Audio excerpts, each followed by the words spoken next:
Just imagine చేసుకోండి, ఒక రోజు మొత్తం గూగుల్ లేకుండా ఇంటర్నెట్ యూజ్ చేయమంటే. ఊహిస్తేనే భయంకరంగా ఉంది. అయితే ఇప్పుడంటే మనకు గూగుల్ ఉంది కాబట్టి ఏ చిన్న డౌట్ వచ్చినా గానీ, లేదంటే ఏ చిన్న ఇన్ఫర్మేషన్ కావాలన్నా గానీ, మనం వెంటనే గూగుల్ చేసేస్తున్నాం. మనకు కావాల్సిన ఇన్ఫర్మేషన్ గానీ, మనకున్న డౌట్స్ అన్నిటిని క్లారిఫై చేసేసుకుంటున్నాం. అయితే 90స్‌లో ఉండే వాళ్ళకి గూగుల్ అనేదైతే లేదు.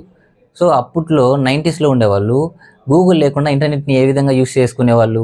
అయితే 90స్‌లో గూగుల్‌కి బదులుగా యాహూ, ఎంఎస్ఎన్ సెర్చ్, అదే మైక్రోసాఫ్ట్ బింగ్, ఆల్టా విస్టా, లైకాస్ లాంటి సెర్చ్ ఇంజిన్స్ ఉండేవి. అయితే సెర్చ్ ఇంజిన్స్ ఉంటే సరిపోతుందా? ఇప్పుడు మనకి గూగుల్ సెర్చ్ ఇంజిన్ ఉంది. కానీ మనం గూగుల్‌ని యాక్సెస్ చేయాలంటే మనకు క్రోమ్ బ్రౌజర్ గానీ, లేదంటే ఒపెరా, ఫైర్‌ఫాక్స్ ఇలాంటి బ్రౌజర్స్ అయితే ఉండాలి.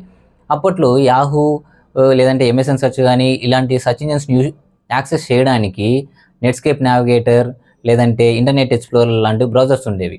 సో, వాళ్ళు ఈ బ్రౌజర్స్ ద్వారా యాహూ సెర్చ్ ఇంజిన్స్‌ని యూజ్ చేసి వాళ్ళకి నచ్చిన ఇన్ఫర్మేషన్ అనేదైతే తెలుసుకునేవాళ్ళు. అయితే స్టోరీ ఇక్కడితో అయిపోలేదు. యాక్చువల్ స్టోరీ ఇక్కడి నుంచి అయితే స్టార్ట్ అవుతుంది. అయితే 90స్‌లో ఉండే వాళ్ళకి ఈ ఇంటర్నెట్ ఎక్స్‌ప్లోరర్ గానీ, లేదంటే యాహూ గానీ వెరీ పీక్ ఎమోషన్. స్టిల్ ఇప్పటికీ చాలామందైతే యాహూ మెయిల్‌ని గానీ, లేదంటే యాహూ సర్వీసెస్‌ని యూజ్ చేస్తున్నారు. ఇన్‌ఫాక్ట్ నేను గూడా యాహూ మెయిల్‌ని అయితే యూజ్ చేస్తున్నాననమాట.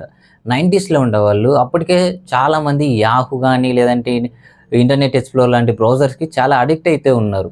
అలాంటి టైంలో గూగుల్ సడెన్‌గా వచ్చి ఈ సెర్చ్ ఇంజిన్స్ అన్నిటికి కింగ్‌లా మారింది. సో, ఈ గూగుల్ ఈ సెర్చ్ ఇంజిన్స్ అన్నిటికి కింగ్‌లా ఏ విధంగా మారిందని తెలుసుకోవాలంటే